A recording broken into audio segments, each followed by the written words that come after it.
AI is touching every part of our lives, and the food that ends up on our tables is no different.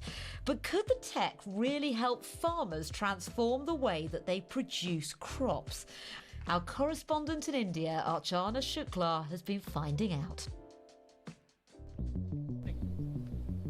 Indian farmers have traditionally relied upon generational wisdom and experience to make decisions on the field, but are now faced with climate change and ever-depleting resources. So the need is for them to have efficient and more sustainable solutions. Can artificial intelligence be the answer? This vineyard in southern India is testing it out. By using devices that are removing guesswork in assessing conditions on the farm and the crop.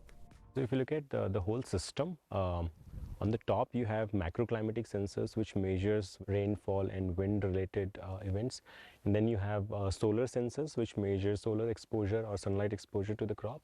Then you have sensors like leaf wetness and temperature and humidity which measures moisture on the leaf. All that measurement comes to the brain of the system. And Ananda Verma's startup Fasal Agritech uses artificial intelligence to analyze the data collected by these sensors. So if we provide this data in raw form to farmer, probably he or she will not understand what to do with it.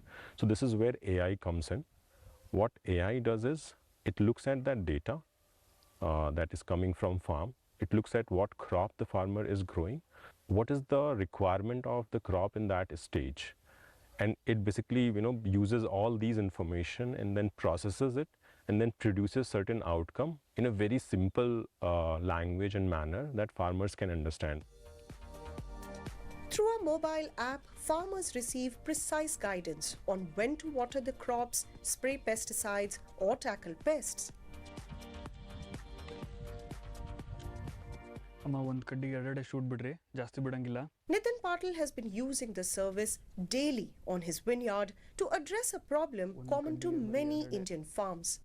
This vineyard where we are now, it has no groundwater sources, and we are growing these vines with the water that we purchase from outside tankers. So water is very precious for us. With the help of this AI data, we are now able to get to know when the vines really need the water, and we can just irrigate them only at the crucial stage. And that's helping us to save around 50% of the water that we used to give before.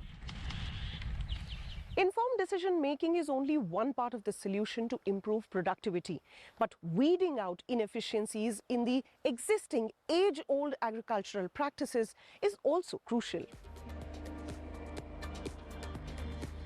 This robot is helping farmers save major costs on fertilizer and pesticides. Built in India's Silicon Valley, Bangalore, by startup Nico Robotics, the machine makes spraying of agri-chemicals more efficient. Jay, you're doing some precision spraying here. Can you just explain to us this technology and how the cameras, etc. work here? Yeah, so if you see this specific field here, there's a lot of distance between two rows, and even between two plants, there's significant distance where there is nothing to be sprayed. So as the sprayer moves, the camera real-time detects where should the spray be applied, specifically on the plant, and it turns off the nozzles where there's no plants. And that saves over 50% of costs on chemicals. Nico sprayers are deployed on 50 farms across the country, but are limited to just 7 crops so far.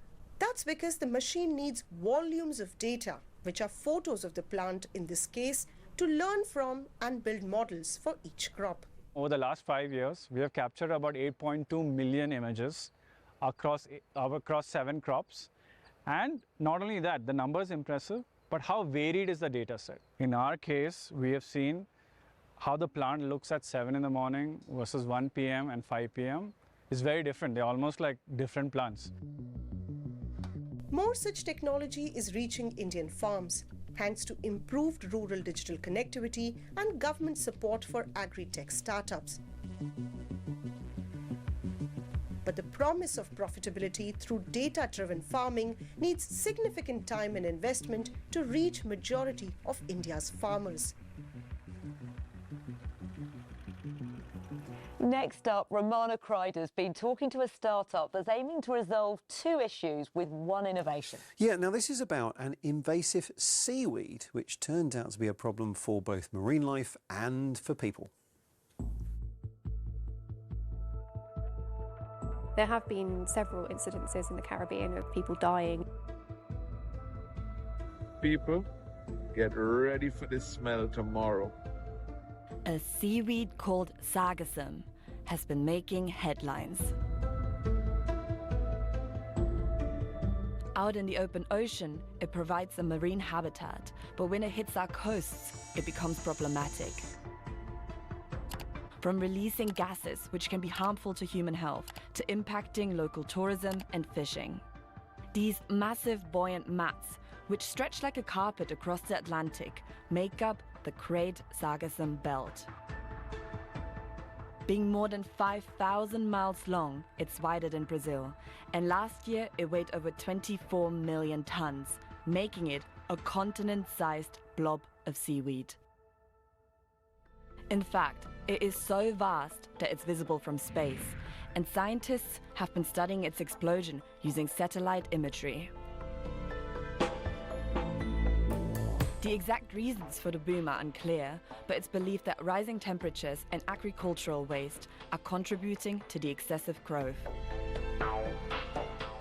And on the other side of the world, there's a company trying to fight it. Just like any other plant, seaweed photosynthesizes, and because it absorbs carbon faster than trees, there's also a lot of potential. And the team here is using this to their advantage. They are building a semi-autonomous ocean robot to sink the sargassum and the CO2 it captures to the bottom of the sea. Doing so, they prevent sargassum from hitting shores whilst fighting global warming.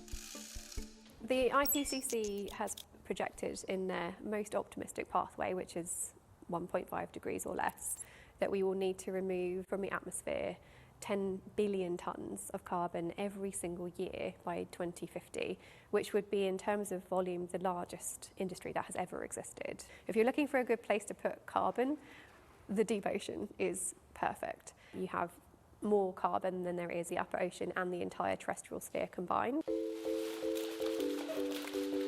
The algae ray is designed to go across the surface of the water and take the sargassum into its cavity, much like it's doing with these ducks here. Once it's full, it dives down to 200 meters, at which point the water pressure crushes the air bladders that keep it afloat and the sargassum sinks down to the seabed. There, it's locked away for many hundreds, if not thousands of years. The first version of the algae ray was attached to a remote-controlled catamaran, whereas the final version is going to be a 10-meter-long submersible powered by green energy.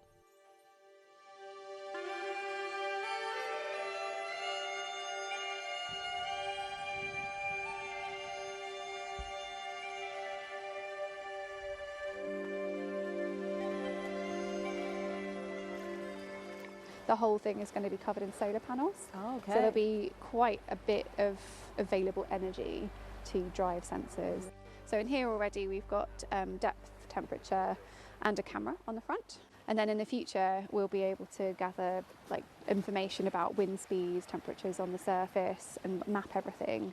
Using this information, they are creating machine learning training data, which will then enable the algae ray to increasingly make its own decisions, such as coordinating with other algae rays to gather the mats. But for now, it's time to test the second prototype.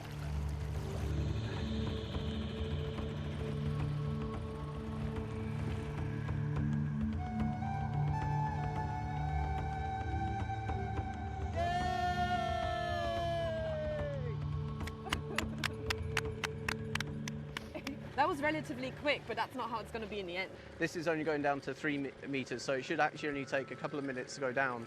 In the field, the whole thing would be a 10-minute cycle. The aim is for it to be buried, to go into that long carbon cycle. Or as I like saying, we're making the oil of the future. Anything that was oil was once marine biomass. So it makes a lot of sense to us to start using that as one of the pathways that you could use to get to large-scale carbon dioxide removals, but also unlock this tremendous opportunity, but also this tremendous need to rebalance our atmosphere. It's a startup in its infancy, and one company alone cannot solve the problem. But facing the threats of global warming, it's another innovation to help win the race against climate change.